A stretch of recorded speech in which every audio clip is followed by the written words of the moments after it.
A man sits at the edge of a black goatskin tent. The hot Hebron wind lifting dust over his sandals.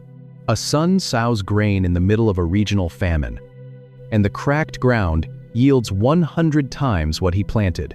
He thinks about the smell of the damp nets rotting on the shores of the Sea of Galilee. He thinks about the door of the house he walked away from. He speaks up.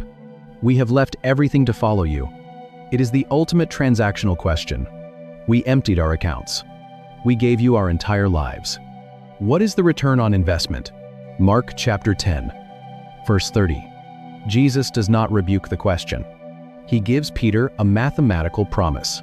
He says no one who has left house or brothers or sisters or mother or father or children or fields will fail to receive 100 times as much in this present age. 100 times. The word Mark writes down is the Greek hekatontoplasion. Hekaton meaning 100, plasion meaning multiplied, or folded over. It is an explosive, astronomical multiplier. It is the exact Greek equivalent of the Hebrew me'ah that Isaac pulled from the famine dirt. Jesus is deliberately reaching back to the dead fields of Genesis. He is taking the ancient agricultural miracle and applying it to human beings. But look closely at what Jesus attaches it to. He does not say you give a silver coin. You get 100 silver coins. A shepherd counts his flock in the Judean wilderness, realizes he is missing a single animal, and abandons the 99 just to secure the 100. He attaches the hekatontoplasion to relationships, to thresholds, to family. When a Galilean fisherman walked away from his solitary boat, he stepped into a network of believers spanning the Roman Empire. He lost one house in Capernaum. He gained 1,000 open doors in Ephesus, in Corinth, in Rome, where a meal and a bed were waiting for him. He left one biological brother. He inherited an army of siblings willing to bleed for him. The hekatontoplasion is not a prosperity formula for individual wealth. It is the architectural blueprint of a new family. You drop your solitary life. You inherit the kingdom's collective abundance. The math is staggering. A total subversion of how the empire measures security. But Jesus attaches one final phrase to this 100-fold promise. A shadow hiding inside the blessing. He says you will receive 100-fold of houses, brothers, sisters, and mothers with persecutions.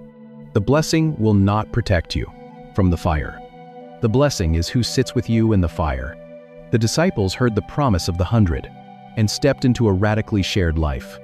But today, a different kind of theology has taken this exact same Greek word. A rabbi is taken down from a Roman execution stake, and a wealthy politician wraps his torn body with exactly 100 pounds of expensive myrrh and aloes, and weaponized it. They have taken a promise about community and turned it into a vending machine. A man in a tailored suit paces a stage under the glare of stadium lighting. He holds a heavy, leather-bound Bible in one hand. He quotes Mark chapter 10. He promises the 100-fold return. Give $1, get 100. Plant a seed of faith. Reap a supernatural transfer of wealth. Click the link. Type the credit card number. Wait for the payout. We have built an entire modern industry on this specific number. We have convinced desperate people that God is a celestial hedge fund manager who guarantees astronomical yields for faithful investors. It is a machine of pure leverage, but look at what it produces. You write the check. You sit in the quiet of your living room.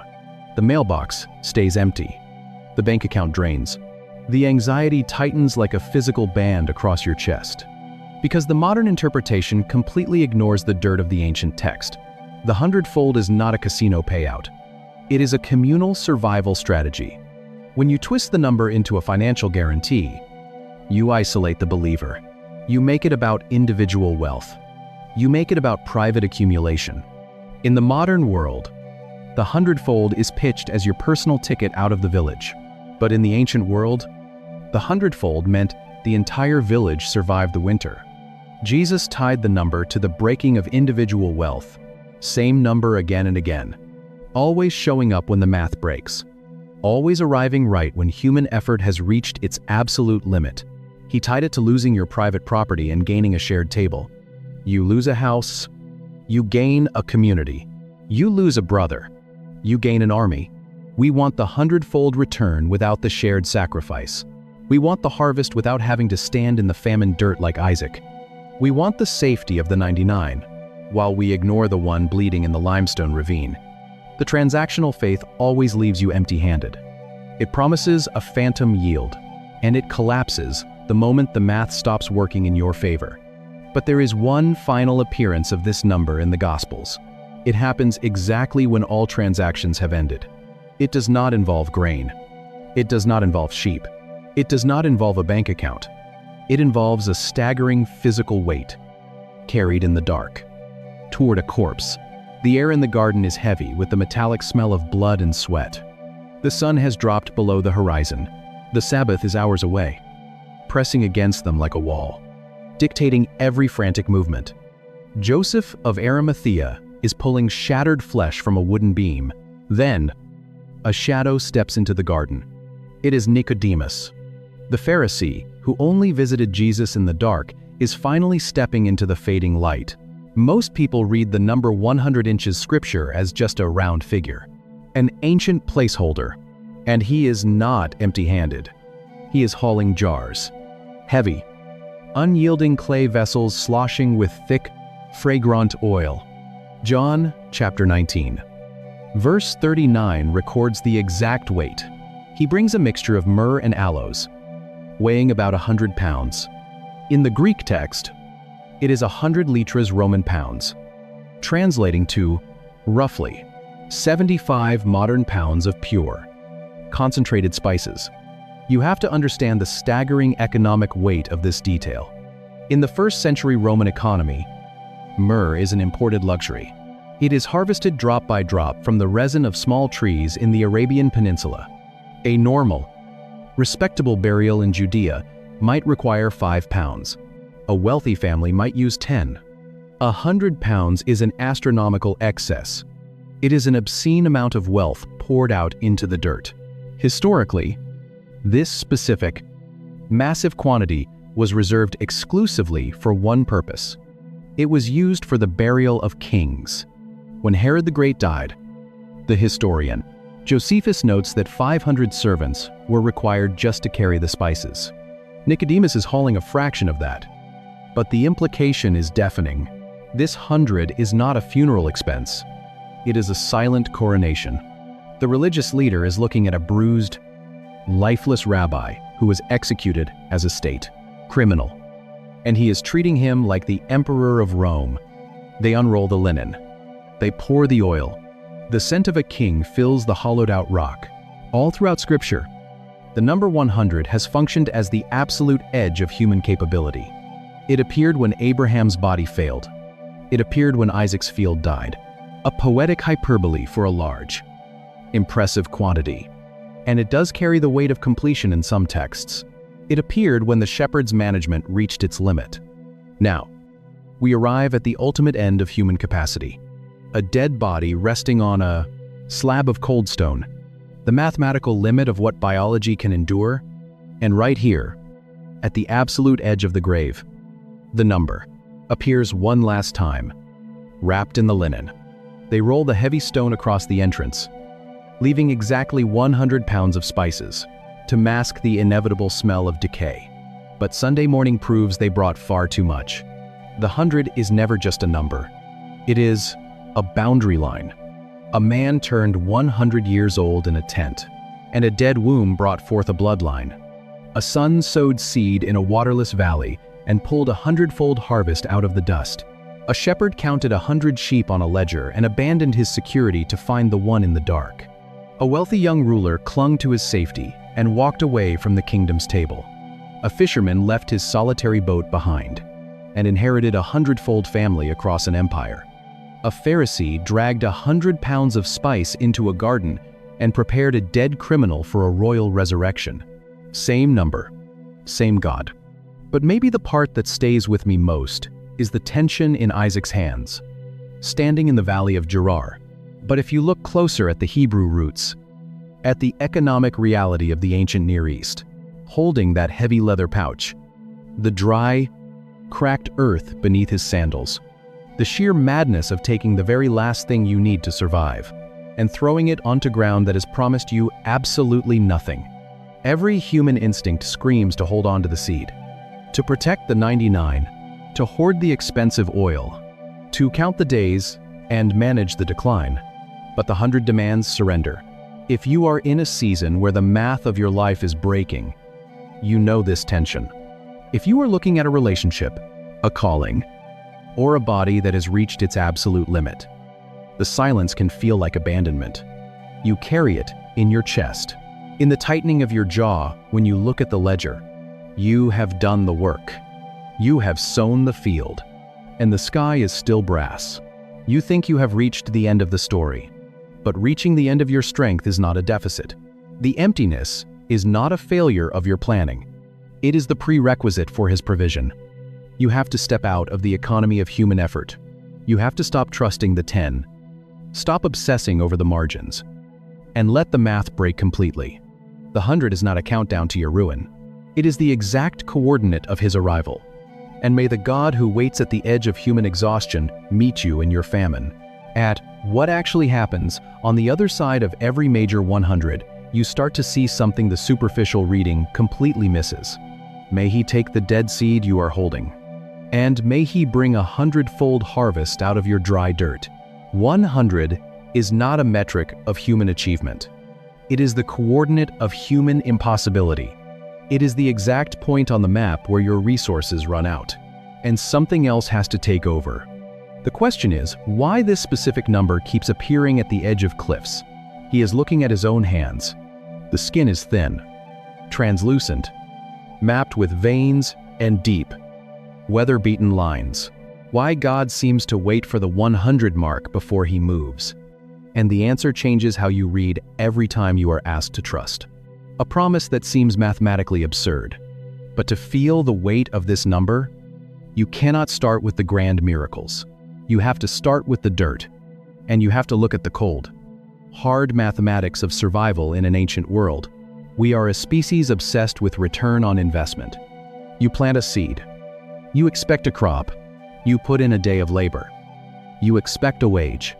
You invest your time, your energy, your capital, and you calculate the exact margin of what will come back to you.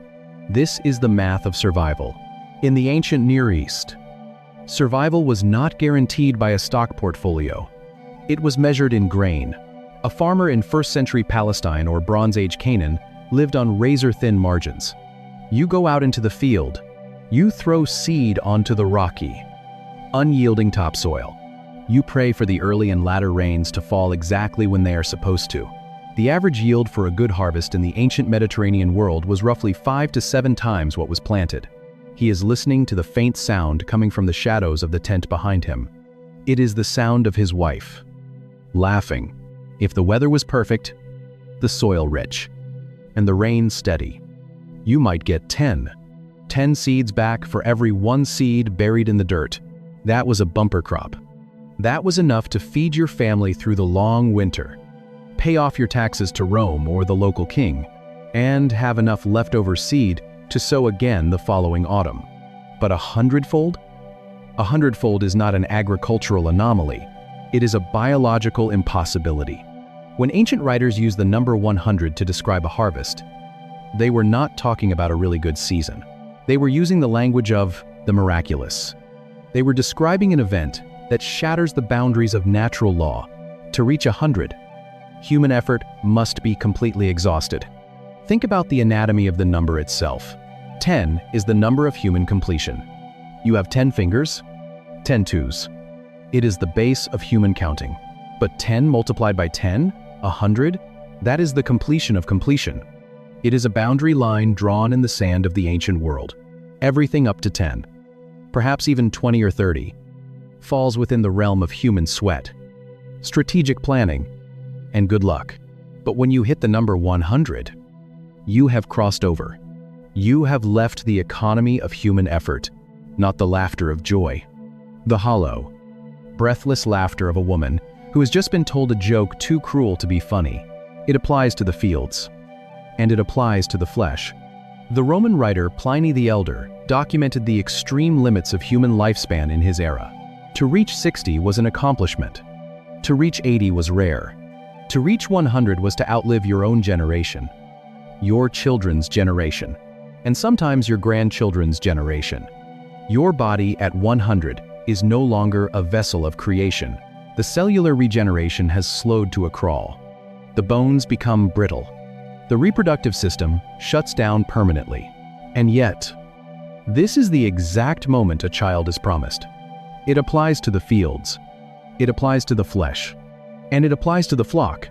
A first-century shepherd might manage 20 or 30 sheep on his own. But a flock of 100? That is an enterprise. It represents massive wealth, massive responsibility, and a scale that is nearly impossible for one man to track without losing something in the dark. The number 100 inches, the biblical imagination, represents the maximum capacity of human management, the absolute edge of what you can hold together with your own two hands. And the biblical pattern is devastatingly consistent. God does not usually intervene at 20. He does not often step in at 50. He waits for the 100. He waits for the math to break. He waits for the moment when you look at the dry dirt. Because 3 strangers have just eaten roasted calf, curds, and fresh bread under his oak tree in the midday heat, the dead womb, or the missing sheep, and you finally admit that you do not have enough. Because only when human capability ends can the revelation begin. If you do not understand the sheer absurdity of the number, you will read the stories as nice, moral allegories instead of historical shockwaves. You will look at a man holding a dead seed, standing in a dead field, surrounded by a famine, and you will miss the tension in his hands. But that tension is exactly what brings us to a valley in Gerar. 3.5 millennia ago, the sun beats down on the valley of Gerar. The air is thick with heat. The dirt under his sandals crumbles into fine white powder. A famine has paralyzed the region. The wells are running dry. People are dismantling their camps. They are driving their herds south toward Egypt. Survival means migrating. Survival means following the water. But God speaks to Isaac. He tells him to stay. He tells him to remain in the dust. So Isaac stays. He walks out into a dead field. He takes his leather pouch. He reaches inside. He pulls out a handful of seeds. Every human instinct screams to hold on to them. Seed is your safety net. Seed is the bread you will bake next winter. To throw it onto cracked, waterless earth feels like madness. It feels like throwing life into an open grave. And before they vanished, they left behind a prophecy tied to a very specific number. A number that breaks all the rules of human biology. You can hear the dry grain hitting the stones. The sound of a foolish investment. But he sows anyway. Genesis, chapter 26. Verse 12 records the outcome. Isaac sowed in that land, and reaped in the same year 100-fold. And the Lord blessed him. The Hebrew word anchoring this verse is the term meah. It means 100. In ancient Hebrew accounting, it is a standard unit, 100 shekels of silver, 100 cubits of linen, 100 men for war. But in the book of Genesis, meah is not just a ledger entry. It is a theological fingerprint. Trace the word back just 5 chapters to Genesis 21. Abraham was exactly meah years old when Isaac was born. Isaac himself is the living, breathing product of a meah miracle. He is the child of the dead womb, the boy born at the absolute edge of biological impossibility. Now, the grown son stands in a dead field. He pulls in a harvest of meah. That connection changes everything. The harvest is not an agricultural anomaly. It is a generational signature. God is forcing the son to experience the exact same mathematical impossibility as the father. He is proving that the blessing is not tied to the environment. The rain did not produce the grain. The womb did not produce the child. The meah proves the supply comes from somewhere else. 100. He will be 100 years old when the impossible child is finally born. For Abraham, the number is a dead end. Isaac looks at the crop. He sees grain stalks rising thick and green against a brown landscape. He harvests. He stores. He grows wealthy. The Philistine neighbors watch him. They see a man who thrives when he should starve. They grow terrified. The local king actually asks him to leave. The miracle is too disruptive. It breaks the local economy. The Maya in the dirt secured a bloodline, but 15 centuries later, a rabbi sits with a group of outcasts. He takes this exact number. He pulls it out of the dirt. He applies it to something far more valuable than grain. And he reveals an equation that makes zero sense. If you want to understand the terrifying nature of grace, you have to look at how Jesus does math. In Luke chapter 15, the religious elite are standing around muttering because Jesus is eating dinner with tax collectors and social outcasts. They are deeply offended by his lack of boundaries. And in response, Jesus does not offer a theological defense of his actions. He gives them a financial scenario. He asks them to imagine a man who owns exactly 100 sheep. One wanders off into the Judean wilderness. 99 remain in the open country. From a strictly analytical perspective, a 99% retention rate is a spectacular success. It is the moment the physical body says no. But in the biblical text, this number is a seed being planted. In the ancient livestock business, you expect attrition. You plan for predators. You assume that over the course of a long season, a sheep will slip into a limestone ravine or be taken by thieves in the dark. In the cold calculus of survival, a 1% loss is simply the cost of doing business. You write off the missing animal. You protect the vast majority of your assets. You do not leave 99 valuable sheep exposed to the night air just to track down a single, wandering liability. If realizing how much cultural context you've been missing is changing the way you see these stories, you're exactly who this channel is for. Drop a thought in the comments and hit subscribe. Because every week, we go deeper into the text than you knew was possible. So the shepherd throws away the ledger. He leaves the 99 in the open country. He walks into the dark. He searches the jagged, shadow-filled ravines until he finds the one that is missing. He hoists the heavy animal onto his shoulders, and he walks back to camp. The Pharisees listening to this story are completely paralyzed by the economic recklessness of the shepherd. Because in their religious system, God is an accountant. God weighs the righteous against the wicked, the clean against the unclean, and he calculates who is worth keeping. A man reaches 100 years of age, and a barren family tree suddenly brings forth life. But Jesus uses the number 100 to completely dismantle the math of merit. The parable is not a lesson on livestock management. It is the revelation of a divine obsession. God does not operate on acceptable losses. To the shepherd, the flock is not complete at 99. The number 100 is not just a large quantity, it represents absolute wholeness. It represents a family that is entirely intact. As long as one is missing, the 100 is broken, and the shepherd will bankrupt his own security to put the number back together. Grace is not a calculated risk. It is a reckless pursuit. But the parable of the lost sheep only sets the baseline for how Jesus views this number. Because later in his ministry, a wealthy young man walks away from him. A disciple starts worrying about his own sacrifices. And Jesus drops the number 100. Again, only this time, he anchors it to a Greek word that sounds like absolute financial heresy. The wealthy young ruler turns his back. You can hear his heavy sandals dragging against the dirt road. He is carrying the invisible weight of a massive estate, choosing the safety of his ledger over the invitation of a rabbi. Peter watches him fade into the distance. Then Peter looks at his own hands, calloused, rough from the wind.